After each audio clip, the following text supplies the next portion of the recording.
Have you ever had a friend you thought would be by your side forever? Someone you trusted with your deepest secrets, your biggest dreams, and even your heart? I did. Her name was Chloe, and for 10 years, she was more like a sister to me than a friend. We met in college, two ambitious girls ready to take on the world. I was studying business. She was in marketing. We were inseparable, the kind of friends who finish each other's sentences and share a wardrobe. After graduation, our paths stayed intertwined. I launched my own small business, a boutique marketing agency. It was my baby, something I poured my blood, sweat, and tears into. Chloe was my first hire. It just felt right. Who better to help me build my dream than my best friend? She was brilliant, charismatic, and she understood my vision, or so I thought. For the first few years, everything was perfect. My agency grew faster than I could have imagined. We landed big clients, won awards, and our team expanded.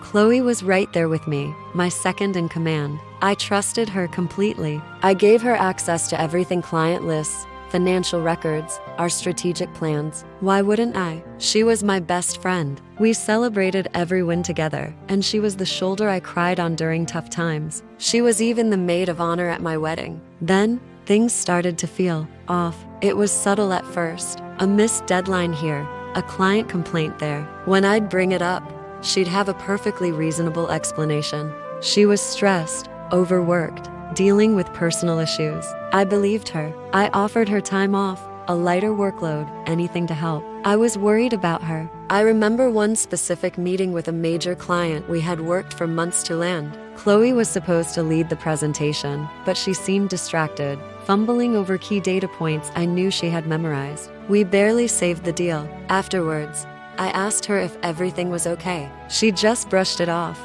saying she had a bad headache.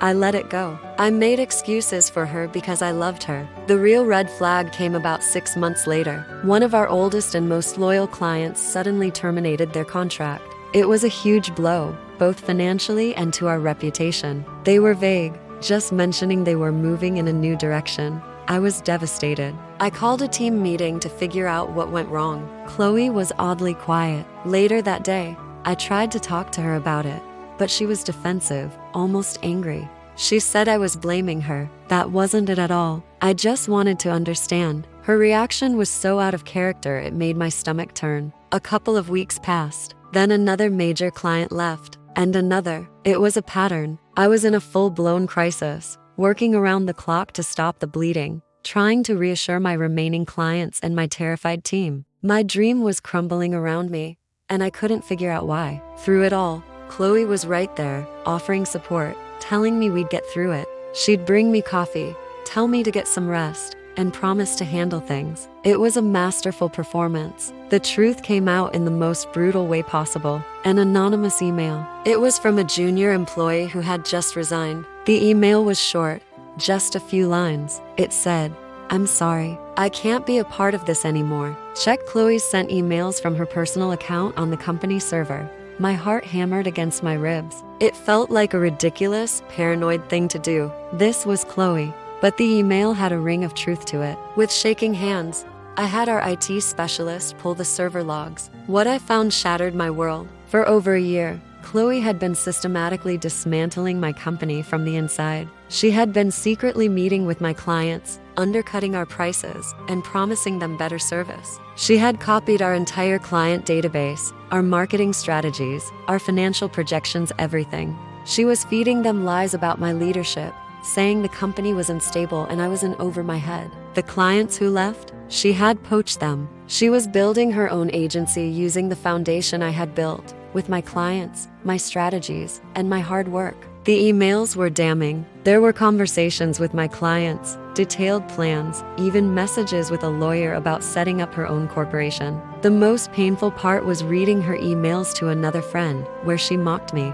She called me naive, clueless, and easy to manipulate. She wrote about how she deserved the success more than I did, how she had been the real brains behind the operation all along. She saw me not as a friend, but as a stepping stone. A fool. The betrayal was so deep, so calculated. It felt like a physical blow. The person I loved like a sister, who stood by my side at my wedding, had been plotting my downfall for months, all while smiling to my face. The confrontation was the hardest thing I've ever had to do. I called her into my office and laid printouts of the emails on the desk between us. For a second, she tried to deny it, but the evidence was overwhelming. The confident mask she always wore finally slipped, and I saw her for what she was, scared and greedy. There were no tears, no apologies, just a cold, hard resentment in her eyes. I fired her on the spot and had security escort her out. Walking past her empty desk felt surreal. 10 years of friendship, erased in an instant.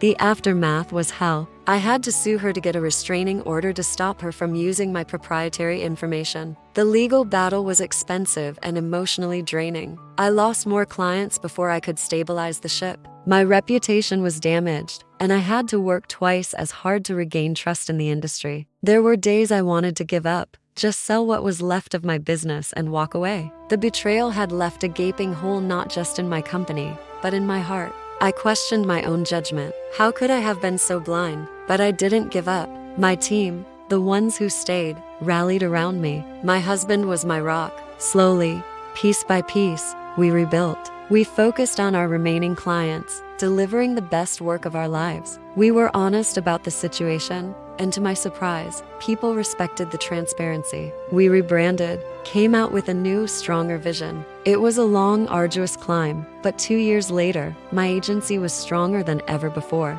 We had fewer, but better, clients who valued our integrity. And Chloe? Her new venture imploded within a year. The clients she had poached soon realized that she had the charm, but not the substance. She couldn't deliver on her promises without my team and my infrastructure behind her. She had stolen the blueprints, but she didn't know how to build the house. Last I heard, she was working a low-level marketing job, her reputation in the industry completely destroyed. People talk, and the story of her betrayal became a cautionary tale. She lost her career, her friends, and her integrity. She tried to reach out once, a year ago, with a text that just said, "I'm sorry." I never replied. Forgiveness is a complex thing, but trust, once shattered so completely, can never be pieced back together. Losing my best friend was one of the most painful experiences of my life, but it taught me a valuable lesson. It taught me about the resilience of the human spirit, my own included. It taught me that a business built on integrity is stronger than one built on deceit. And it taught me that true friendship is a rare and precious thing, and that sometimes the greatest betrayals come from those we hold closest. In the end, she tried to destroy my dream, but she only succeeded in destroying herself. And I'm still here, stronger and wiser than ever before. Thanks for listening to my story. If you've ever been through something similar, know that you're not alone, and you can rebuild. Don't forget to subscribe for more stories.